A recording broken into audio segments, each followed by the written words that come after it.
O cofre não tinha nome, só um número gravado na parede de aço: 47B.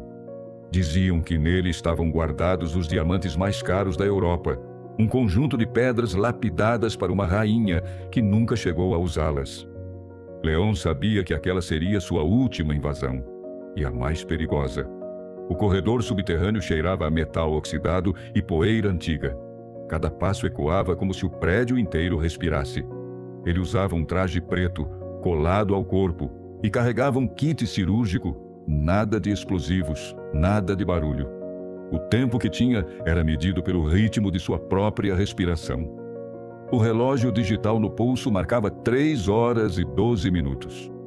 Quando chegou à porta do cofre, Leon passou a mão sobre o painel biométrico. A luz verde piscou. O código, comprado a preço de sangue, funcionou. O trinco girou lentamente, liberando um sopro de ar frio e pesado. Lá dentro, o silêncio era absoluto. As luzes automáticas se acenderam em sequência, revelando um espaço amplo, quase sagrado. No centro, uma mesa de aço. Sobre ela, uma caixa de vidro blindado. Dentro da caixa, os diamantes, 27 pedras perfeitamente simétricas, dispostas em forma de espiral. Leon se aproximou. O brilho o cegava. Não era a primeira vez que via diamantes, mas havia algo diferente ali. As pedras pareciam pulsar, como se tivessem vida própria. Ele colocou as luvas e iniciou o processo. Desparafusou as bordas da caixa, usando uma lâmina fina. O ar estalou, liberando um cheiro doce, metálico. Por um instante, o som, um estalo seco, como algo se partindo. Leon congelou. Nada se movia. Então viu. Entre os diamantes, algo se mexeu. Pequeno, prateado.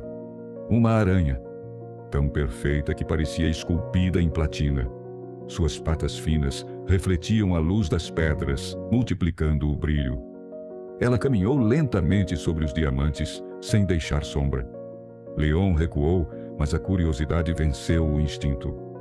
Uma armadilha estética, murmurou, quase convencido de que era um mecanismo de segurança, algum truque visual. Pegou uma pinça e tentou afastá-la. A aranha se deteve. Moveu o corpo, olhando diretamente para ele, e nesse instante, Leon teve a sensação absurda de que ela o reconhecia. O som do ar-condicionado cessou. O cofre ficou completamente silencioso. A aranha ergueu as patas dianteiras e algo brilhou sob o corpo dela, um pequeno fragmento translúcido, como uma gota de vidro. Leon se inclinou. A aranha saltou. Um segundo. Apenas um segundo. Ele sentiu a picada no pulso, fina e quase imperceptível. Instintivamente sacudiu o braço.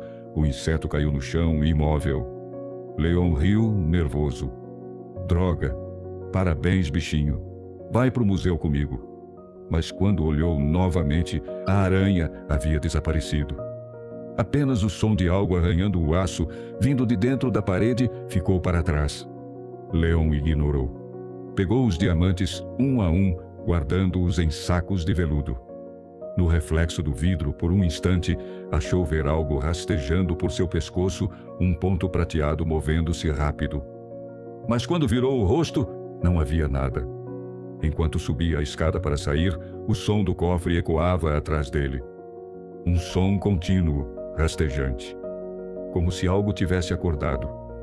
No caminho de volta, Leon sentia o pulso latejar sob a luva. A marca da picada era quase invisível, uma linha pálida, como se o sangue tivesse se retraído.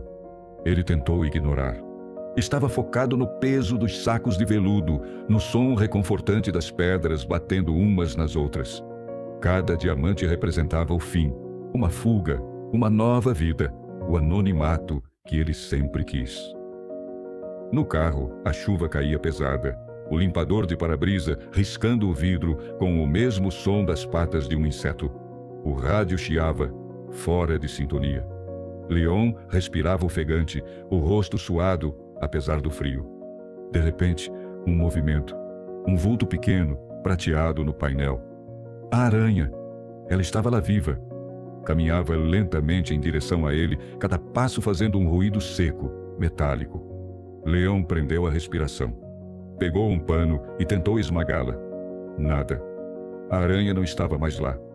Ele abriu a porta e saiu do carro, tremendo. A chuva encharcou as roupas, mas ele não sentia frio. Olhou para o pulso e viu algo se movendo sob a pele, uma linha prateada que se espalhava como uma veia nova. O pânico o tomou de vez. De volta ao esconderijo, Leon despejou os diamantes sobre a mesa. As pedras estavam diferentes. Algumas tinham pequenas teias dentro, finos fios prateados que pareciam crescer. Ele pegou uma lupa. O que viu o fez recuar. Dentro de cada diamante havia uma minúscula aranha imóvel, como se estivesse sendo gerada ali dentro. "Isso é impossível", murmurou. O som do zumbido do neon se misturava a um ruído fino, contínuo, vindo das paredes. Leon sentia que o ambiente pulsava. Quando passou a mão pelo rosto, sentiu algo úmido e percebeu uma linha fina de seda saindo do canto da boca.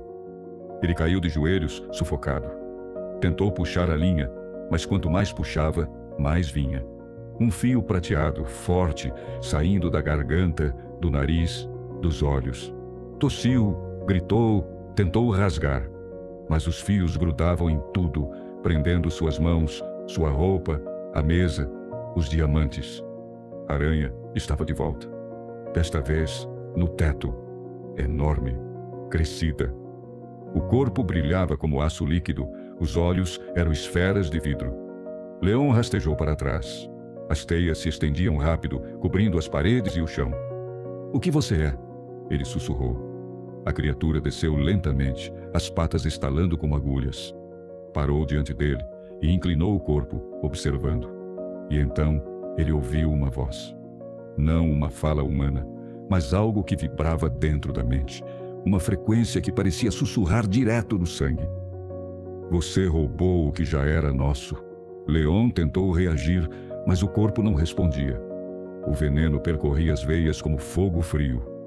As teias agora cobriam tudo, transformando o cômodo em uma caverna prateada.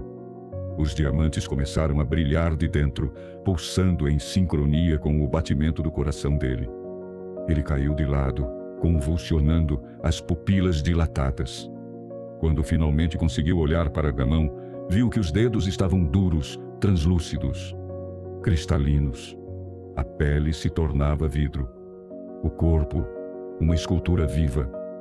E dentro do peito, algo rastejava silencioso, paciente, se acomodando no novo lar. Leon tentou gritar, mas da boca saiu apenas um fio de seda. E no reflexo do diamante maior, viu algo se movendo dentro dele. Uma aranha, pequena, brilhante e faminta.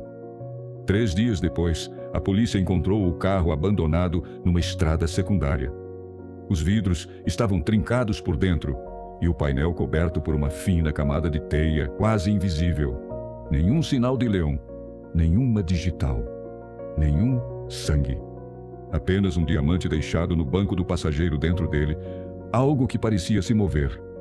No porão do banco que ele invadira, técnicos abriram novamente o cofre 47B. As câmeras registraram o momento em que a porta se abriu sozinha, como se algo respirasse lá dentro. O ambiente estava intacto.